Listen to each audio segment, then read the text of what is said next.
కప్పగంతు జయరామయ్య గారు దత్తపదిని ఇస్తారు. సభా సరస్వతి నమః. అవధాని గారు సంచారకులు వారు వైవిధ్యంగా ఇవ్వమన్నారు కాబట్టి వైవిధ్యంగానే ఇస్తాను. ఓకే. దత్త పదములు కాకి కాకి కాకి కాకి 4 కాకులు. 4 కాకులే. అంటే ఇప్పుడు ఒక మాట 4 కాకులు అయిపోతే చెప్తా, అది కూడా చెప్తా. నా నిబంధనలన్నీ చెప్తా. ఒక కాకి ఇంకో చోటకి ఇంకో కాకి కాకూడదు. కాకి ఒకటే చోట కాకిని చేయాలి మీరు. 4 చోట్ల కాకి అనే వాడకూడదు. కాకి అనే అర్థం రాకూడదు. అన్యార్థంలో 3 ఒక చోట వాడు కాకి అనేది 4 పాదాల్లో రావాలి. ఒక పాదంలో 2 కాకులు రాకూడదు. మళ్ళీ అదొకటి.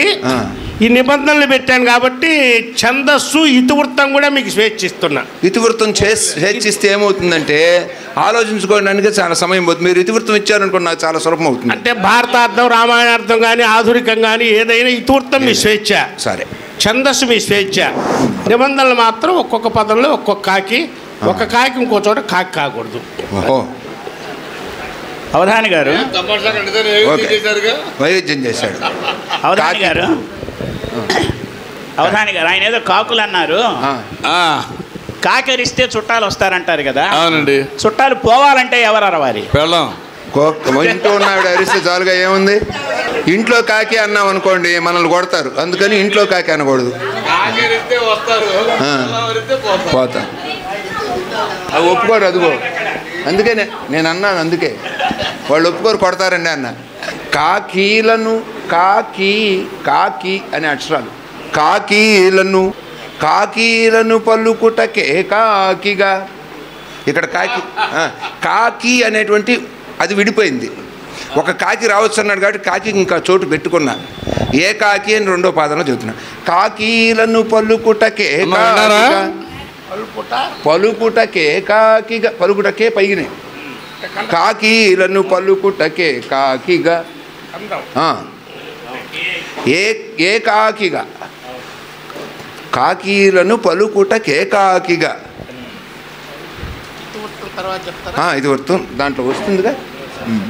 కాకీలను పలుకుటకే కాకిగా నిలిచితి బాలక నిలిచితి. ఏకాకిగా బాలక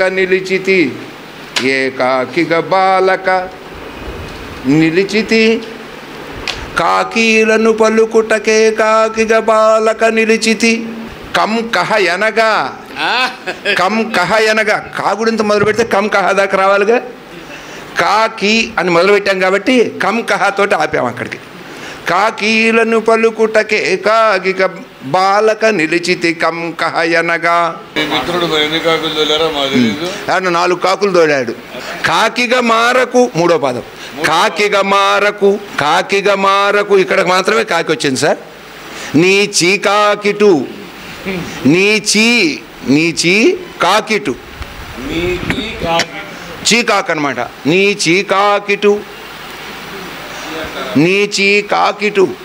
చీకాకిటు చూపకు మనుచును గంగయ్య పలికెన్. ఎవడో ఒకడు వచ్చాడు, వాడు పని లేదు, నేనే పిలుచుకున్నా. గంగయ్య పలికెన్. నీ చీకాకిటు. నీ చీకాకు ఇటు. నీ చీకాకిటు చూపకు మనుచును. నీ చీకాకిటు చూపకు మనుచును గంగయ్య పలికెన్. 7 శ్రీ కప్పగంతు జయరామయ్య గారు. కాకి 4 సార్లు. కాకి 4 పాదాల్లో ఆ పదం ఉంచుతూ అంశం ఐచ్ఛికం. కాకీలను పలుకుటకే కాకిగా ఏకాకిగా బాలక నిలిచితి. కం కహ ఎనగా కాకిగా మారకు. నీ చీకాకిటు చూపకు మనియను నీ చీకాకిటు చూపకు మనచును గంగయ్య పలికెన్. గంగయ్య ఎవరో గారు బాగా ఎవడో వచ్చాడు ఊరికి ప్రాస్ కోసం వచ్చినాడు.